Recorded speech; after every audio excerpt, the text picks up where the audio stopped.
Hello नमस्कार आदाब, मैं हूं राजकुमार। तो आज हम बात करने वाले हैं रशिया में 2-3 इंसिडेंट्स भी हुए हैं और एक अनाउंसमेंट भी हुआ है, उसके ऊपर हम बात करने वाले हैं। ये रशिया में एक पहला अनाउंसमेंट ये हुआ है कि जो औरतें 10 बच्चे पैदा करेगी उसको 1 मिलियन रूबल मिलेगा। तो वन टाइम पेमेंट मिलेगा 1 मिलियन रूबल, यानी तकरीबन 13 लाख इंडियन रुपए के बराबर। तो ये जो स्कीम क्यों स्टार्ट किया गया, क्योंकि जो रशिया की पॉपुलेशन है वो धड़ल्ले से नीचे गिर रही है। एंड ये जो स्कीम था ये पहले भी 1944 में जोसेफ स्टालिन जो थे रशिया के, उन्होंने स्टार्ट किया था।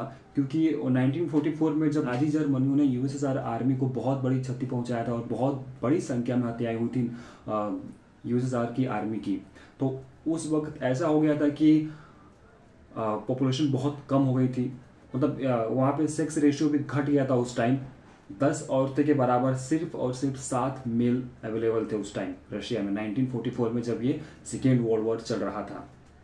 तो उस टाइम जोसेफ स्टालिन ने भी एक अनाउंसमेंट किया था कि जो औरतें 10 बच्चे पैदा करेगी उनको एक सम्मान के साथ पुरस्कृत किया जाएगा, अमाउंट भी मिलेगा, वन टाइम पेमेंट भी मिलेगा और एक ऑनर भी, एक टाइटल भी दिया जाता था मदर हीरोइन करके।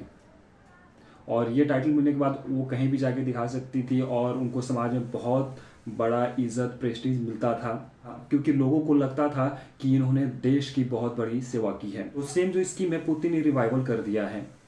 और रशिया में पहले से ही बहुत सारी योजनाएं चल रही हैं पॉपुलेशन कंट्रोल को लेकर, पॉपुलेशन बढ़े वहाँ की इसके लिए। तो वहाँ पे क्या है कि अगर एक बच्चे आपके पास है तो Russian government 5,000 rouble per month देती है।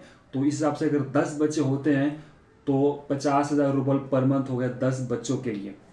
मतलब एक साथ 10 बच्चे तो नहीं होंगे, जैसे कि एक बच्चे की पालन पोषण के लिए 5,000 rouble per month Russian government देती है।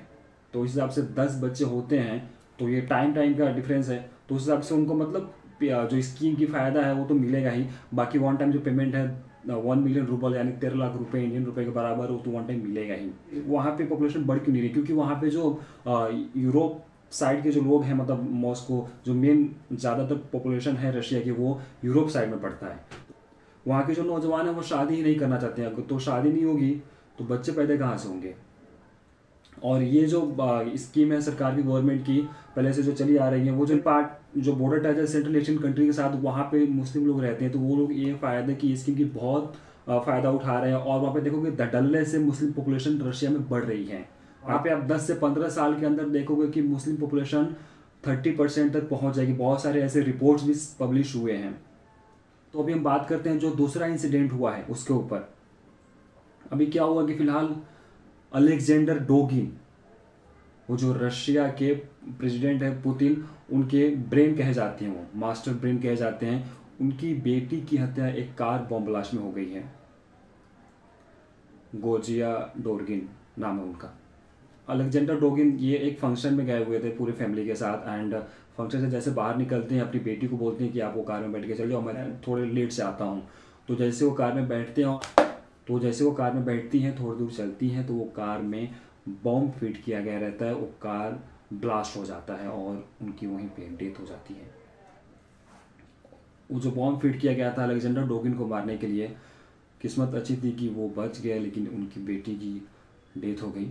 तो बड़े लोग क्या होता है कि कोई फंक्शन में जाते हैं तो वो एक साथ ट्रैवल नहीं करते हैं, क्योंकि उनको मालूम रहता है अगर कुछ होता है तो सब फैमिली हम साथ में, मतलब कुछ हो जाएगा उनको, इसलिए अलग अलग ट्रैवल करते हैं ताकि कोई ना कोई बच्चे हमारी फैमिली में। अलेक्जेंडर डोगिन बहुत सारी किताबें लिख चुके हैं, लगभग 30 किताबें लिख चुके हैं। सारी किताबें अल्ट्रा पैट्रियोटिज्म के ऊपर हैं। उनका कहना है कि जहाँ जहाँ रशियन भाषा बोली जाती है वो सब रशिया का पार्ट होना चाहिए। वो जितने कंट्रीज यूएसएसआर से छूट के अलग हुई है वो रशिया का पार्ट होना चाहिए फिर से। इसी सपने को पूरा करने के लिए पुतिन पहले जो 2014 में क्रीमिया जो यूक्रेन का पार्ट था उसके ऊपर अटैक किया और कब्जा लिए। और अभी फिलहाल देख ही रहे हो आप, अभी यूक्रेन में वॉर चल रहा है, यूक्रेन और रशिया के बीच। रशिया इतना मतलब क्षति पहुंचा दिया है। बहुत लोग जिम्मेदार ठहरा रहे हैं उनको कि उनकी ही मतलब किताबों से इंस्पायर होकर, उनकी ही आइडियोलॉजी से इंस्पायर होकर पुतिन ऐसा कर रहे हैं।